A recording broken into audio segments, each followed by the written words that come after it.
şunu gördük biz aslında bu soruşturma dosyalarında da. Tamamen çorak bir toprak ve kuş uçmaz, kervan geçmez dağlık bir araziden bahsediyoruz. Bu dağlık arazide köyün girişine izinle girilebildiği, orada jandarmanın izniyle, jandarmanın emriyle kayıt tutularak girilebilen bir yerde güpegündüz 2 tane vatandaş ortadan kayboluyor ve ortadan kaybolmalarının akabinde hiçbir şekilde kendilerine ulaşamıyor ve olayın sebebi öğrenilemiyor. Dolayısıyla yürütülen soruşturma neticesinde arama çalışmaları yapılıyor. Olaydan yaklaşık 70 gün sonra Şimoni Dirili'nin cenazesine ulaşılıyor.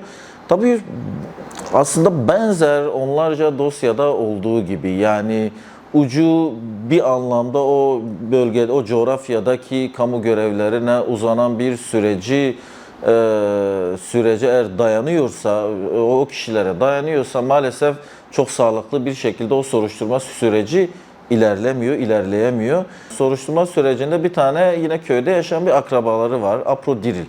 Yani soruşturma süreci tamamen ona dayandı. Apro Diril tam 7 defa Sulh Ceza Mahkemesi tarafından hakkında tutuklama kararı verildi. İtirazla tahliye edildi. Sonrasında tekrar tutuklama kararı verildi. Yeni deliller ortaya çıktıktan sonra tekrar tahliye kararı verildi. Bu süreç bu şekilde yargılama sürecine ve Şimoni Diril'in cenazesinin bulunması sürecine kadar ilerledi. Tabii biz aslında bunun sadece yani Apro Diril, yani sanık olarak şu an yargılanan kişinin yaşı 80'in üzerinde. Dolayısıyla böyle kapsamlı bir cinayeti 80 yaşındaki bir kişinin tek başına işleyemeyeceğinin biz farkındaydık o dönemde de. Dolayısıyla kapsamlı bir soruşturma sürecinin yürütülmesi ve Apro Diril'in bağlantı içerisinde olduğu başka kişilerin bulunması veya başka yapıların, başka kurumların bulunabilmesi için sürekli mahkemelere taleplerde bulundu. Dolaşıp bu süreç bir anlamda da cezasızlık politikasına evriliyor. Mahkeme aşamasında aslında olayın açığa çıkarılması, maddi gerçeğe bir anlamda ulaşabilmemiz amacıyla biz yaklaşık 14 tane talepte bulunduk ve her bir talebimiz reddedildi. Çünkü şunu da biliyoruz, basına da yansıdı.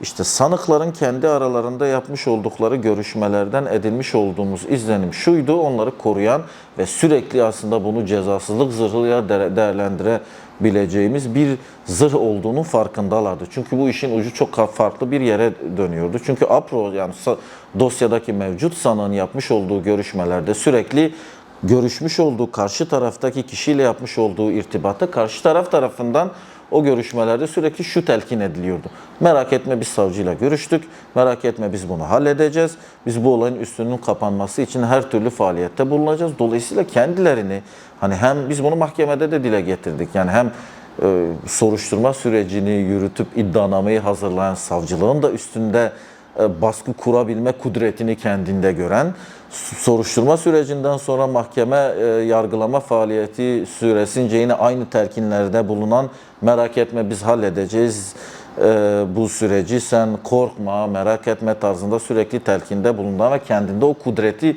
görebilen bir kişiden bahsediyoruz. Bir yapıdan bahsediyoruz. Apaçık donelerin, apaçık göstergelerin olduğu biz dosyada yine maalesef bu cezasızlık bariyerini bir türlü aşamıyoruz. Tüm taleplerimizin kül olarak tek bir tanesinin bile kabul edilemeyeceğini ve hepsinin reddedildiğini gördük. Dolayısıyla o saatten sonra bizim savunma makamı olarak, hukukçular olarak, müşteki vekilleri olarak bizim artık o yargılama sujesinin bir parçası olabilmemizin bir anlamı kalmıyor. Yani biz burada farklı bir mizansen yürütmüyoruz. Yani bizim de amacımız maddi gerçeğin açığa çıkarılması, gerçek faillerin ucu nereye dokunursa dokunsun, yani jandarma görevlileri ise ve o bölgedeki korucularsa veya farklı kesimlerse bilmiyoruz çünkü. Yani bu süreci yürütecek, bu olayı açığa çıkarması gereken yargı makamıdır, soruşturma makamlarıdır, kapsamlı bir değerlendirme yapması gereken onlardır. Bizim yapabileceğimiz şey bunun açığa çıkarılabilmesi için buna ilişkin taleplerde bulunmak. Fakat eğer bizim taleplerimiz reddediliyorsa dedik mahkemede, bizim o mahkemede o yargılama faaliyeti içerisinde bulunmamızın hiçbir anlamı kalmamıştır diye. Dolayısıyla mevcut bu yargılama yürüten mahkeme heyeti de bu anlamda bu talepleri kül olarak reddettiği için tarafsız ve bağımsızlığını yitirmiştir diye savunmada bulunarak, beyanda bulunarak biz mahkemenin reddini talep ettik. Şimdi mahkemenin reddi kurumu esas olarak yargılama faaliyetinde hem müştekilerinin hem sanıkların ve sanık vekillerinin yasadan kaynaklanan bir hakkıdır. Dolayısıyla mahkemenin şunu yapması gerekiyordu.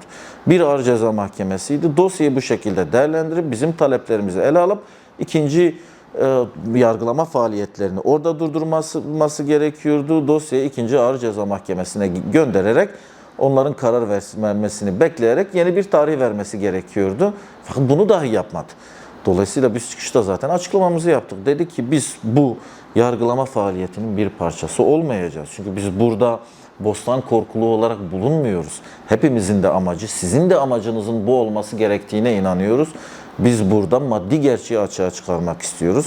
Maddi gerçeği açığa çıkarma noktasında bizde eğer bu anlamda bir objektif şüphe doğuyorsa yasanın bize vermiş olduğu hakkı kullanarak biz de bu talebimizi ileri süreceğiz dedik. Yani o bölgede, o coğrafyada yaşayan vatandaşlardan edinmiş olduğumuz izlenimle cinayete ilişkin, yaşanan bu cinayetlere ilişkin kafamızda bir algı var. Fakat bu algı yetmiyor.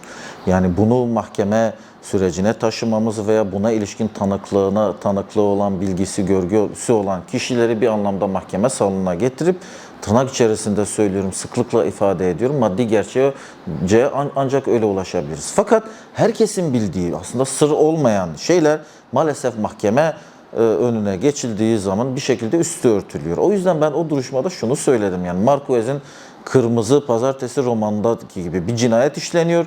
Cinayeti herkes biliyor. Ama hiç kimse sesini çıkarmıyor veya çıkaramıyor.